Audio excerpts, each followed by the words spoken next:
Hello everyone, ఇలాంటి videos మీకు ముందుగా కావాలి అనుకుంటే మా ఛానల్ని సబ్స్క్రైబ్ చేసుకుని పక్కనే ఉన్న బెల్ ఐకాన్ని క్లిక్ చేయండి.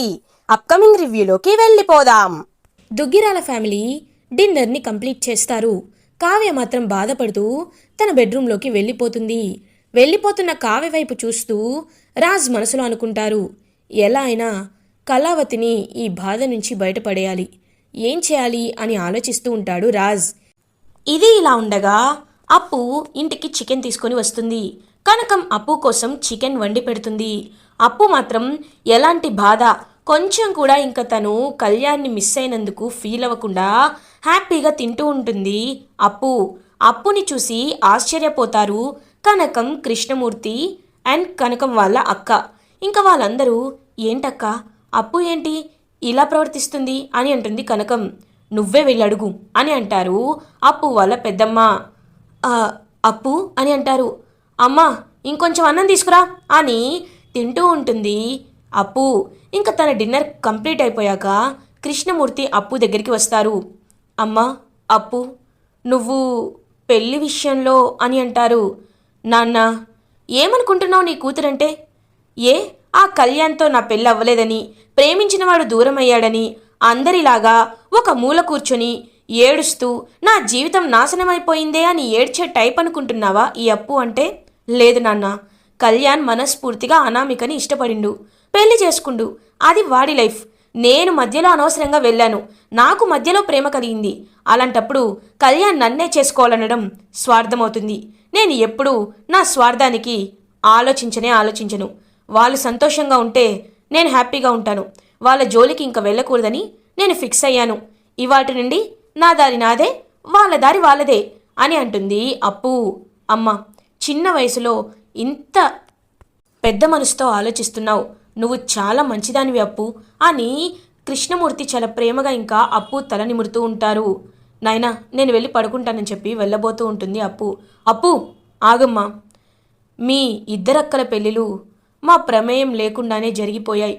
ఏదో వాటంతట అవే మాకు ఇష్టం ఉన్నా లేకపోయినా అసలు పరిస్థితులకి ఏమాత్రం అనుకూలంగా లేకుండా వాళ్ళ పెళ్ళిళ్ళు జరిగాయి. కానీ నేను నీకు మాటిస్తున్నానమ్మా, నీకోసం ఒక మంచి మనస్తత్వం ఉండవాడిని, నిన్ను ఎల్లప్పుడూ అర్థం చేసుకునేవాళ్ళని, వాళ్ళ కుటుంబం కూడా నిన్ను అండగా చూసుకునేవాడినే నీకు భర్తగా తీసుకువస్తానమ్మా, ఖచ్చితంగా తీసుకువస్తాను అని మాటిస్తారు కృష్ణమూర్తి. అప్పు వెంటనే కన్నీళ్లు పెట్టుకుంటూ నాన్న అని కృష్ణమూర్తిని హక్ చేసుకుంటుంది. కనకం కూడా చాలా ఎమోషనల్గా పాపం అప్పుని హక్ చేసుకుంటుంది. ఇంకా అలా ముగ్గురు ఒక డెసిషన్ తీసుకుంటారు. ఇది ఇలా ఉండగా మార్నింగ్ అవుతుంది. కళ్యాణ్, అనామికల సత్యనారాయణ వ్రతానికి అన్ని ఏర్పాట్లు జరుగుతూ ఉంటాయి. కావ్య పాపం రాత్రి జరిగిందంతా మర్చిపోయి ఇంకా అన్ని పనులు చేస్తూ ఉంటుంది. అప్పుడే అక్కడికి రుద్రాణి వస్తుంది. ఏంటి ఈ కావ్యని ఎన్ని మాటలన్నా తుడిచిపెట్టుకొని అన్ని పనులు తానే చేసుకుంటుంది అని కోపంగా రుద్రాణి అయితే ఈవిల్గా కావ్య వైపు చూస్తూ ఉంటుంది. ఇటువైపు స్వప్న యాజ్ యూజువల్గా తన ఫోన్ అయితే యూజ్ చేసుకుంటూ ఉంటుంది. అప్పుడే కావ్య, అన్ని సామాన్లు వంటగదిలో పెట్టారా, వ్రతానికి ప్రసాదం చేయాలి అని చెప్పి ఇంకా కిచెన్లోకి వెళ్ళబోతూ ఉంటుంది. కావ్య ఆగు అని అంటుంది ధాన్యలక్ష్మి. వెంటనే వెనక్కి తిరుగుతుంది కావ్య. ఎక్కడికి వెళ్తున్నావు అని అడుగుతుంది ధాన్యలక్ష్మి. చిన్నత్తయ్య గారు, వ్రతానికి ప్రసాదం చేయాలి కదా అని అంటుంది కావ్య. నీ చేత్తో చేస్తే వాళ్ళిద్దరూ చాలా బాగా జీవిస్తారు అని అంటుంది ధాన్యలక్ష్మి. ఒక్కసారిగా షాక్ అయిపోతుంది కావ్య. అప్పుడే అపర్ణ కూడా అక్కడికి వస్తుంది. అయినా ఇవన్నీ నీకెందుకు, మా ధాన్యలక్ష్మి చేస్తుంది, నువ్విలాంటి పనుల్లో ఏమీ నీ ప్రదర్శన చూపించాల్సిన అవసరం లేదు అని అంటుంది అపర్ణ. అత్తయ్య, ఇప్పుడు నేను ఏమన్నానని, వ్రతానికి ప్రసాదం ఎవరు చేస్తే ఏంటి అని అంటుంది కావ్య. ఎవరు చేస్తే ఏంటని ఇంతకు ముందు కూడా నేను అలాగే అనుకున్నాను. కానీ భార్యాభర్తలు ఇప్పుడు పెళ్ళైన పెళ్లి కొడుకు పెళ్లి కూతుర్ల మంచి కోరుకుని ఎవరు ప్రసాదం చేస్తే వాళ్ళ జీవితం కూడా సుఖమయంగా ఉంటుంది. అదే నీలాంటి చేత్తో ఆ ప్రసాదాన్ని చేస్తే దేవుడు కూడా క్షమించడు. నువ్వు తప్పుకుంటే మేము చేస్తాం అని ఇంకా కిచెన్లోకి వెళ్ళిపోతుంది ధాన్యలక్ష్మి. ధాన్యలక్ష్మి మాటలకి చాలా బాధపడుతుంది కావ్య. అప్పుడే అక్కడికి రుద్రాణి వస్తుంది. ఏంటి ఇదంతా కేవలం శాంపిల్ మాత్రమే, నీకు రాను రాను ఇంకా టార్చర్ పెరగబోతుంది. ఒకవేళ మీ అమ్మా నాన్నల్ని ఈ వ్రతానికి పిలవాలనుకుంటున్నావా ఏంటి? పిలిస్తే ఏమవుతుందో మాకంటే నీకే బాగా తెలుసు. జాగ్రత్తగా ఉండు అని అక్కడి నుండి వెళ్ళిపోతుంది రుద్రాని. పాపం చాలా బాధపడుతూ ఉంటుంది కావ్య. అదంతా దూరం నుంచి గమనిస్తారు రాజ్. ఇది ఇలా ఉండగా అనామిక వాళ్ళ పేరెంట్స్ కూడా ఇంకా వ్రతానికి వస్తారు. అప్పుడే ఇంకా కావ్య అక్కడికి వెళ్తుంది. చిచ్చి, వచ్చి రాగానే తన మొహమే చూడాల్సి వస్తుంది అని పక్కకి వెళ్ళిపోతారు. కావ్య ఫీల్ అవుతూ ఉంటుంది. ఇంకా ధాన్యలక్ష్మి, ప్రకాశం, సుభాష్ వీళ్ళందరూ వెల్కమ్ చేస్తూ ఉంటారు చుట్టాలందరినీ. ఇంకా అందరూ వ్రతానికి వస్తారు. పంతులు గారి దగ్గర నుంచి ఇంకా కళ్యాణ్, అనామికల వ్రతం అయితే సత్యనారాయణ వ్రతాన్ని కంప్లీట్ చేస్తారు. అందరూ చాలా హ్యాపీగా ఫీల్ అవుతారు. రాజ్ మాత్రం ఒక డెసిషన్కి వస్తారు. సత్యనారాయణ వ్రతం కంప్లీట్ అయిపోతుంది. కావ్య తన రూమ్లోకి వెళ్ళిపోవాలనుకుంటుంది. అప్పుడే రాజ్, కళావతి ఒక్క నిమిషం అని అంటారు. ఒక్కసారిగా షాక్ అయిపోతారు ఫ్యామిలీ మెంబర్స్ అందరూ. చూడండి, నేను ఒక విషయం చెప్పాలి అనుకుంటున్నాను. కళావతి రేపటి నుండి నాతో పాటు ఆఫీస్కి వస్తుంది అని అంటాడు రాజ్.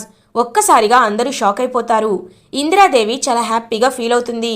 రాజ్, ఏంటి నిర్ణయం అని అడుగుతుంది అపర్ణ.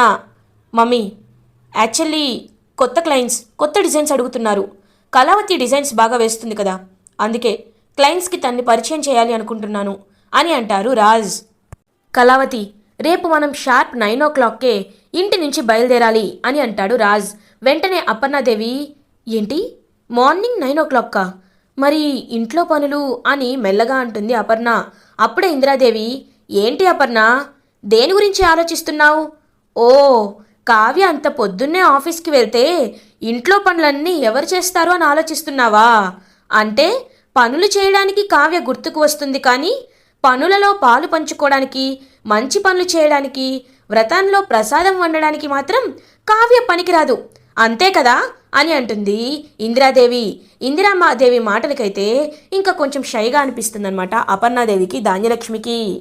అంటే కావ్య మీకు ఇంట్లో ఒక పని మనిషిలా కావాలి, అన్ని పనులు చేసి పెట్టాలి, కాఫీ చేయాలి, టిఫిన్ చేయాలి, భోజనం చేయాలి, రాత్రికి వంట కూడా వండి పెట్టాలి.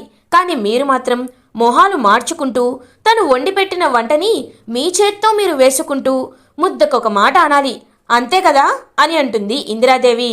అత్తయ్య గారు, అంటే మీరు ఇప్పుడు ఏమంటున్నారు అని అంటుంది ధాన్యలక్ష్మి. నేనేమనట్లేదు ధాన్యలక్ష్మి, నువ్వే అన్నావు కదా కోడలు కూతురితో సమానమని. నీ కోడలు కొత్తగా ఇంటికి వచ్చింది కాబట్టి, రేపటి నుండి కావ్య ఆఫీస్కి వెళ్తుంది కాబట్టి నీ కోడలికి ఇంటి పనులని అప్పచెప్పే బాధ్యత నీకే వస్తుంది. ఇన్నాళ్ళు మన కోసం, మన ఇంటి కోసం కావ్య పొద్దున్న లేచి అన్ని పనులు తనే చేసింది. అపర్ణ కనీసం పని మనిషిని పెట్టడానికి కూడా ఊరుకోలేదు. ఇప్పుడు అదే పనిని అనామిక కూడా పాలు పంచుకుంటుంది అని అంటారనమాట ఇందిరాదేవి. అనామిక ఒక్కసారిగా షాక్ అయిపోతుంది. ఏంటి, వచ్చి రాగానే అన్ని పనులు నేను చేయాలా? నేను నా ఇంట్లోనే ఎప్పుడు చేయలేదు, ఇక్కడ చేయాలా అని మనసులో అనుకుంటుంది అనామిక. ఆ అమ్మమ్మగారు, అది కాదు అని అంటుంది కావ్య. కావ్య, నువ్వేమీ మాట్లాడొద్దు. అయినా నా మనవడు రాజ్ నిన్ను ఆఫీస్కి తీసుకువెళ్తాను అంటున్నాడు. ఈ కంపెనీ ఎంత బాగుంటే మన ఇల్లు అంత బాగుంటుంది. నువ్వు వెళ్తుంది మన కంపెనీ పేరు ప్రతిష్టలని పైకి తీసుకురావడానికే కదా. నేను ఒప్పుకుంటున్నాను. రాజ్, మంచి నిర్ణయం తీసుకున్నావు. రేపటి నుండి నీతో పాటే రోజు కావ్యని ఆఫీస్కి తీసుకువెళ్ళు అని అంటుంది ఇందిరాదేవి. సరే నాన్నమ్మ అని ఇంకా తన రూమ్లోకి వెళ్ళిపోతాడు రాజ్. ఇది ఇలా ఉండగా మార్నింగ్ అవుతుంది. కావ్య ఎప్పట్లాగే మార్నింగ్ లేచి వంటింటికి వచ్చి కాఫీ పెడదామని కిచెన్లోకి వస్తుంది. ఆగు, ఎక్కడికి వెళ్తున్నావు? మళ్ళీ మా అత్తయ్య గారితో మేము మాటలు అనిపించుకోవాలనుకుంటున్నావా అని అంటుంది ధాన్యలక్ష్మి. అలా నేనెందుకు అనుకుంటాను చిన్నత్తయ్య గారు అని అంటుంది కావ్య. మరేంటి, నిన్న చెప్పారు కదా అన్ని పనులు నా కోడలే చేయాలని. ఇప్పుడు కాఫీ కూడా నా కోడలు అనామికనే చేస్తుంది. ఇక నువ్వు చేసే భోజనాన్ని తినే కర్మ మాకు తప్పింది అని అంటుంది ధాన్యలక్ష్మి. ఒక్కసారిగా అనామిక షాక్ అయిపోతుంది. వామ్మో, నాకు కాఫీ చేయడం రాదు కదా, ఇప్పుడేం చేయాలి? సర్లే, ఏదో ఒకలా చేస్తాను అని మనసులో అనుకుంటుంది అనామిక. ఇంక అక్కడి నుండి బయటికి వచ్చేస్తుందన్నమాట కావ్య. ఆ అనామికకి చూస్తే ఏది రానట్టే అనిపిస్తుంది.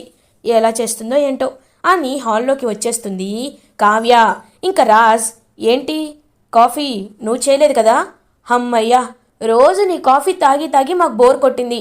ఈరోజు అనామిక చేతి కాఫీ తాగుతాను అని హ్యాపీగా ఫీల్ అవుతాడు రాజ్. తాగండి తాగండి అని మనసులో అనుకుంటుంది కావ్య. ఇంకా అందరికీ ట్రేలో కాఫీ తీసుకుని వస్తుంది అనామిక. అందరికీ సర్వ్ చేస్తుంది. ఇంకా కాఫీ అలా ఒక్క సిప్ చేయగానే ఒక్కసారిగా షాక్ అయిపోతారు అందరూ. ఎందుకంటే కాఫీ చాలా దరిద్రంగా ఉంటుందన్నమాట. ఇంకా రాజ్ అయితే ఒక్కసారిగా షాక్ అయిపోతాడు. వెంటనే కావ్య అందరి ఫేస్ ఎక్స్ప్రెషన్స్ గమనిస్తుంది. రాజ్ది కూడా గమనిస్తుంది. వెంటనే రాజ్ చెవి దగ్గరికి వచ్చి, ఏంటి చాలా బాగుందా కాఫీ అని అడుగుతుంది కావ్య. చాలా ఘోరంగా ఉంది అని అనుకుంటారు రాజ్. తాగండి తాగండి, ఏంటి మధ్యలోనే ఆపేశారు అని అంటుంది కావ్య. ఇంకా పాపం అందరూ ఏం చేయాలో అర్థం కాక చాలా ఘోరమైన ఎక్స్ప్రెషన్ పెడతారు. కళ్యాణ్, ఎలా ఉంది నా కాఫీ అని అడుగుతుంది అనామిక. వాంతికి తక్కువగా హసయానికి ఎక్కువగా ఉంది అని అంటాడు కళ్యాణ్. ఏంటి అని అంటుంది. ఏం లేదు, బాగుంది, కాకపోతే కాఫీ అయితే ఇంకా బాగుండేది అని అంటాడు కళ్యాణ్. అందరికీ ఒక్కసారిగా నవ్వొస్తుంది. ఏంటి కళ్యాణ్, అందరిలో నన్ను ఇంతలా ఇన్సల్ట్ చేయాలా? బాగోకపోతే బాలేదని చెప్పొచ్చు కదా అని తన రూమ్లోకి అలిగి వెళ్ళిపోతుంది అనామిక. రేయ్ పాపం, ఆ అమ్మాయిని ఎందుకురా ఇబ్బంది పెడుతున్నావు? ఎందుకు తన్ని బాధ పెట్టావు? ఒక్కరోజు భరిస్తే సరిపోయేది కదా అని అంటాడు ప్రకాశం. నేను అనుకోలేదు నాన్న, తను క్యాజువల్గా తీసుకుంటుంది అనుకున్నాను. నేను వెళ్ళి తనతో మాట్లాడతాను అని కళ్యాణ్ కూడా అనామిక వెనకాలే వెళ్ళిపోతాడు. సరే నాన్నమ్మ, నేను ఆఫీస్కి వెళ్తున్నాను, కళావతి రా వెళ్దాం అని చెప్పి ఇంకా రాజ్ కావ్య ఇద్దరు హ్యాపీగా ఆఫీస్కి బయలుదేరతారు. ఇంకా ఆఫీస్కి రీచ్ అవుతారు రాజ్ కావ్య. అప్పుడే ఇంకా కావ్య, కొత్త క్లయింట్స్ అన్నారు, ఎక్కడండి అని అడుగుతుంది కావ్య. నాకు చిన్న పనుంది అని చెప్పి పక్కకి వెళ్ళిపోతాడు రాజ్. అప్పుడే శృతి వచ్చి, ఇంకా ఎంప్లాయీ శృతి కలుస్తుంది కావ్యని. మేడం, చాలా రోజులైంది మిమ్మల్ని చూసి, ఎలా ఉన్నారు మేడం అని అడుగుతుంది. నేను బాగున్నాను, ఇంతకీ కొత్త క్లయింట్స్ ఎక్కడా అని అడుగుతుంది కావ్య. కొత్త క్లయింట్సా? ఎవరు లేరు మేడం. ఓ, మీకు సార్ అలా చెప్పి తీసుకువచ్చారా? ఏం లేదు మేడం, కొత్త క్లయింట్స్ ఎవరు రాలేదు. బేబీ, సార్ మీకు అబద్ధం చెప్పారేమో అని అంటుంది శృతి. ఇంకా మనసులో అనుకుంటుందన్నమాట కావ్య. అంటే నేను ఇంట్లో చాలా బాధపడుతున్నానని, నా బాధని తగ్గించడానికే మా వారు నన్ను ఇలా ఆఫీస్కి తీసుకువచ్చారా అని రాజ్ వైపు ప్రేమగా చూస్తూ ఉంటుంది కావ్య. మేడం మేడం, మీరేమీ అనుకోనంటే మీకు ఒక చిన్న విషయం చెప్పాలి మేడం. ఈ మధ్య సార్ ప్రవర్తనలో చాలా మార్పు వచ్చింది. ఎందుకో సార్ ఒక ఫోన్ కాల్ రాగానే చాలా హడావిడిగా ఉంటున్నారు. ఆవిడ ఫోన్ చేసి చెప్పగానే సార్ వెంటనే వెళ్ళిపోతున్నారు. తను ఎవరో నాకు అర్థం కావటం లేదు. ఒకసారి నేను క్యాబిన్లోనే ఉన్నాను. ఆ ఫోన్ కాల్ ఎవరిదా అని చూస్తే శ్వేత అని ఉంది. తను ఎవరో మాకు తెలీదు అని అంటుంది శృతి. ఇంకా షాక్ అయిపోతుందనమాట కావ్య. ఏంటి, మా వారిపై చాడీలు చెప్తున్నావా అని అంటుంది కావ్య. లేదు మేడం, చాడీలు చెప్పాల్సిన అవసరం నాకు లేదు. మీరు చాలా మంచివారు. మీరంటే నాకు చాలా అభిమానం ఉంది మేడం. అందుకే మీ జీవితం బాగుండాలని చెప్తున్నాను. వీళ్ళు మగవాళ్ళు, వీళ్ళ మనసు ఎప్పుడు ఎలా ఉంటుందో ఎవరికీ తెలీదు. కాబట్టి కాస్త ఆలోచించుకోండి మేడం. ముందు జాగ్రత్తగా మీ జాగ్రత్తలో మీరు ఉండండి. నేను చెప్పేది అదే అని అక్కడి నుండి వెళ్ళిపోతూ మళ్ళీ వెనక్కి తిరిగి, ఇంకో 2 రోజుల్లో నేను ఉద్యోగం మానేస్తున్నాను మేడం. ఎందుకంటే నాకు పెళ్ళవుతుంది. అందుకే నా పోస్ట్లోకి ఎవరు వస్తారనేది కూడా చూసుకోండి అని అక్కడి నుండి వెళ్ళిపోతుంది ఎంప్లాయీ శృతి. ఆలోచనలో పడుతుంది కావ్య. ఇంకా రాజ్ క్యాబిన్కి వస్తుంది కావ్య. కరెక్ట్గా అప్పుడే రాజ్కి కాల్ వస్తుంది. హలో, వస్తున్నాను అని ఇంకా హడావిడిగా వెళ్ళిపోతూ ఉంటాడు. ఏమండి, ఎక్కడికి వెళ్తున్నారు అని అడుగుతుంది కావ్య. చిన్న పనుంది, చూసుకొని వస్తాను అని ఇంకా వెళ్ళిపోతాడనమాట హడావిడిగా రాజ్. ఇంకా తనైతే కావ్య పాపం రాజ్ వెళ్ళాడని పాజిటివ్ వేలోనే తీసుకుని ఇంకా కొత్త డిజైన్స్ అన్ని ఆలోచించి కొన్ని డ్రాయింగ్స్ ఇంకా డిజైన్స్ అయితే వేస్తూ ఉంటుంది కావ్య. ఇది ఇలా ఉండగా రాజ్ శ్వేత దగ్గరికి వెళ్తాడు. ఏంటి రాజ్, నువ్వు ఈ మధ్య నాకు ఫోనే ఆన్సర్ చేయటం లేదు. ఇన్ని రోజులు ఎక్కడికి వెళ్ళిపోయావు? కళ్యాణ్ పెళ్ళని తెలుసు కూడా నన్ను ఎందుకు నువ్వు తీసుకువెళ్ళలేదు అని అడుగుతుంది శ్వేత. శ్వేత, నిన్నక్కడ ఎవరైనా చూస్తే చాలా పెద్ద ప్రాబ్లం అవుతుంది. మన గురించి ఎవరికీ తెలియకూడదనే నేను అక్కడికి తీసుకువెళ్ళలేదు అని అంటాడు రాజ్. సరే రాజ్, నువ్వు ఏదైనా అనుకో. సరే, ఏంటి నాతో అసలు టైమే స్పెండ్ చేయటం లేదు అని అంటారు. రేపు నాకు హాలిడే, రేపు నేను కావాలంటే నీతో టైం స్పెండ్ చేస్తాను. ఇప్పుడు నేను వెళ్ళాలి అని అంటారు రాజ్. రాజ్ చేపట్టుకుంటుంది శ్వేత. ఏంటి రాజ్, చాలా రోజులకి బయట కలిసాం, భోజనం ఎక్కడైనా రెస్టారెంట్లో చేద్దాం అని అంటుంది శ్వేత. నో, నేను హోమ్ ఫుడ్ తిననని నీకు తెలీదా అని అంటాడు రాజ్. ఓ అవును కదా, నువ్వు హోమ్ ఫుడ్డే తింటావు కదా, బయట ఫుడ్ తినవు కదా, అయితే మా ఇంటికి వెళ్దాం, నేను నీకు వండి పెడతాను అని అంటుంది. వద్దు అని అంటాడు శ్వేత. ప్లీజ్, నా గురించి నీకు తెలుసు కదా, నా పరిస్థితి నీకు తెలుసు కదా, మా ఇంటికి వచ్చి నా భోజనం తిను అని చెప్పి ఇంకా తీసుకువెళ్తూ ఉంటుంది శ్వేత రాజ్ని. రాజ్, నాకు దాహం వేస్తుంది, కొంచెం వాటర్ బాటిల్ తీసుకురావా అని అంటుంది శ్వేత. ఇంకా వాటర్ బాటిల్ తీసుకురావడానికి కార్ నుంచి బయటకు వస్తాడు రాజ్. అప్పుడే కరెక్ట్గా ఇంకా చాలా టైం అవుతుందన్నమాట. 1 o'clock 2 o'clock అలా అవుతూ ఉంటుంది. కావ్య ఆఫీస్లో అటు ఇటు తిరుగుతూ, ఏంటి వీరెప్పుడు టైంకి భోజనం చేస్తారు కదా, ఇంకా రాలేదు, ఎక్కడ ఉండుంటారు, ఒకసారి ఫోన్ చేస్తాను అని చెప్పి కాల్ చేస్తుంది కావ్య. వెంటనే శ్వేత కాల్ లిఫ్ట్ చేస్తుంది. హలో అని అంటుంది. ఒక్కసారిగా కావ్య షాక్ అయిపోతుంది. హలో, మీరెవరు అని అడుగుతుంది కావ్య. నేను శ్వేత అని అంటుంది శ్వేత. ఒక్కసారిగా షాక్ అయిపోతుంది కావ్య. రాజ్ గారు అని అంటుంది కావ్య. రాజ్ వాటర్ బాటిల్ తీసుకురావడానికి వెళ్ళాడు అని చెప్పి కాల్ కట్ చేసేస్తుంది శ్వేత. ఒక్కసారిగా షాక్ అయిపోతుందన్నమాట కావ్య. ఇంకా శృతి చెప్పిన మాటలని గుర్తు చేసుకుంటూ ఉంటుంది కావ్య. ఒక 1-2 hours అయిపోయిన తర్వాత రాజ్ ఆఫీస్కి వస్తాడు. కావ్య రాజ్ గురించే వెయిట్ చేస్తూ ఉంటుంది. కళావతి, సారీ, టైం చూసుకోలేదు, నువ్వు భోజనం చేసావా అని అడుగుతాడు రాజ్. మీరు చేశారా అని అంటుంది కావ్య. చేశాను, అదే క్లయింట్ రఘురామ్ గారని నీకు తెలుసు కదా, వారి దగ్గరికే వెళ్ళాను, వారు నాకు భోజనం వారింటికి తీసుకువెళ్ళి తినిపించారు అంతే అని అబద్ధం చెప్తాడు రాజ్. రాజ్ అబద్ధం చెప్తున్నాడని తెలుసుకొని ఒక్కసారిగా ఇంకా షాక్ అయిపోతుంది కావ్య. ఇలా ఎపిసోడ్ ఎండ్ అవుతుంది. ఫర్దర్ ఎపిసోడ్ రివ్యూస్ ముందుగా మీకు కావాలి అనుకుంటే మా ఛానల్ని సబ్స్క్రైబ్ చేసుకోండి. Thanks for watching.